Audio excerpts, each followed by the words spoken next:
এই মুহূর্তে চাঁদপুরের মেঘনা নদী এলাকায় আছেন সহকর্মী ফারুক আহমেদ। সরাসরি যাচ্ছি তার কাছে। ২ মাসের যে নিষেধাজ্ঞা ছিল, অর্থাৎ পদ্মা মেঘনা সহ দেশের যে ৬টি অভয়াশ্রম ছিল, সব ধরনের মাছ ধরা নিষিদ্ধ ছিল ২ মাস। তবে সেই ২ মাসের নিষেধাজ্ঞা উঠে গেছে গত মধ্যরাতে। তারপর থেকে কিন্তু চাঁদপুরের পদ্মা মেঘনা জেলেরা কর্মব্যস্ততার মধ্যে আবার চলে গেছেন। অর্থাৎ ভোর থেকে দেখেছি যে পদ্মা মেঘনা যে জেলেরা মাছ ধরে জীবিকা নির্বাহ করে, তাদের ছুটে চলার একটা প্রাণান্তকর চেষ্টা। অর্থাৎ নদীতে জাল ফেলছেন, তারপর সেই জাল তুলে পাশের আড়তে নিয়ে যাচ্ছেন। তবে এই মুহূর্তে আসলে যেই মাছগুলো ধরা পড়ছে সেগুলো বড় আকৃতির কোনো মাছ নয়, ছোট ছোট নানা প্রজাতির মাছগুলি মূলত জেলেদের জালে ধরা পড়ছে এবং সেই মাছগুলো নিয়ে কিন্তু তারা এই নদী পাড়ে যে আড়ত আছে, অর্থাৎ যেখানে বেচা কেনা হয়, যেখানে পাইকার এবং খুচরা যারা বিক্রেতা আছেন, বিভিন্ন বাজারে বাজারে গিয়ে যারা বিক্রি করেন, সেই ক্রেতারাই মূলত এই আড়তগুলোতে ভিড় করছেন। তো আমি যদি দেখাতে পারি, এই মুহূর্তে আমি আছি চাঁদপুর শহরের মেঘনাপাড়ের বহরিয়া বাজারে। বহরিয়া বাজারটি একেবারে নদী পাড়ে, যেখানে নানা প্রজাতির মাছ ভোরবেলা থেকেই জেলেরা নিয়ে আসেন বিক্রির জন্য এবং সেই মাছগুলো ক্রেতারা নিয়ে যান এবং যেই ক্রেতারা নিয়ে যাচ্ছেন তারাও মূলত এক ধরনের বিক্রেতা, অর্থাৎ তারা ভোক্তারাতে এই মাছগুলো তুলে দিচ্ছেন।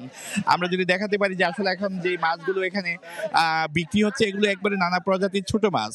ইলিশ মাছের জন্য যদিও অভয়াশ্রম ঘোষণা করা হয়েছিল, ২ মাসের নিষেধাজ্ঞা ছিল, সেই ইলিশের ফোনার জাটকা সেটি বড় হয়ে সাগরে ছুটে গেছে এমনটি বিজ্ঞানীরা যদিও বলছেন। তারপরে কিন্তু জেলেরা আশা করছেন যে তাদের জালে ইলিশ সহ অন্যান্য মাছগুলো ক্রমান্বয়ে ধরা পড়বে। তবে শুরুতে কিন্তু আমি লক্ষ্য করেছি যে জেলেদের মধ্যে একটা প্রাণচাঞ্চল্য আছে, অর্থাৎ তারা কিন্তু হাসি মুখে নদীতে ছুটে গেছে। ২ মাসের যে তাদের অলস সময় ছিল, তাদের যেই বেকারত্বের যে একটা দুঃস্বপ্ন ছিল, অর্থাৎ জীবন জীবিকা এবং সংসারের ঘানি টানতে গিয়ে তাদের যে কষ্ট ছিল সেটিকে আসলে ভুলে যেতে চান। এই মুহূর্তে তারা চাচ্ছেন যে নদীতে যদি তারা মাছ পান, অর্থাৎ বিগত দিনে তারা যেই অলস সময়টি পড়েছিলেন সেই অলস সময়টি যেন গুছাতে পারেন, অর্থাৎ দৈন্যতা গুছিয়ে যেন আবার ঘুরে দাঁড়াতে পারেন। তার জন্য জেলেরা মূলত এই যে তাদের আবার সেই মূল যে পেশা, সেই পেশার দিকে তারা ঘুরে দাঁড়িয়েছেন।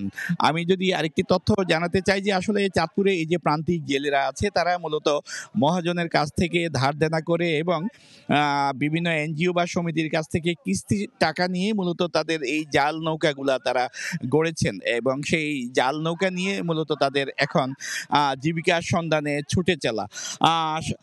বাস্তবতা হলো যে চাঁদপুরে যে প্রায় ১.৫ লক্ষ জেলে আছে, তাদের জীবন জীবিকা অনেকটা বলা যেতে পারে যে হুমকির মুখে। কারণ অতীতে যারা যে ধরনের নদীতে মাছ ধরে তাদের যে একটা ব্যস্ততা ছিল, অর্থাৎ তাদের আয়ের জায়গাটা যে একটা বড় অবস্থানে ছিল, সেই জায়গাটি আস্তে আস্তে ছোট হয়ে যাচ্ছে। কারণ আগের মতো কিন্তু মাছ ধরা পড়ছে না। অনেক জেলে বলেছেন যে তাদের আসলে কষ্ট কি শেষ পর্যন্ত কষ্টের মধ্যে সীমাবদ্ধ থাকবে কিনা, নাকি আবার স্বপ্নের দিকে তারা ছুটে যাবেন, অর্থাৎ নতুন কিছু একটা খুঁজে পাবেন। আসলে এই একটা দোলাচালের মধ্যে কিন্তু চাঁদপুরের জেলেরা আছেন। তো এই ছিল আমার কাছে চাঁদপুরে ২ মাসের নিষেধাজ্ঞা শেষে আবারও জেলেদের কর্মচাঞ্চল্যতার সবশেষ। সরাসরি যুক্ত ছিলাম চাঁদপুর থেকে।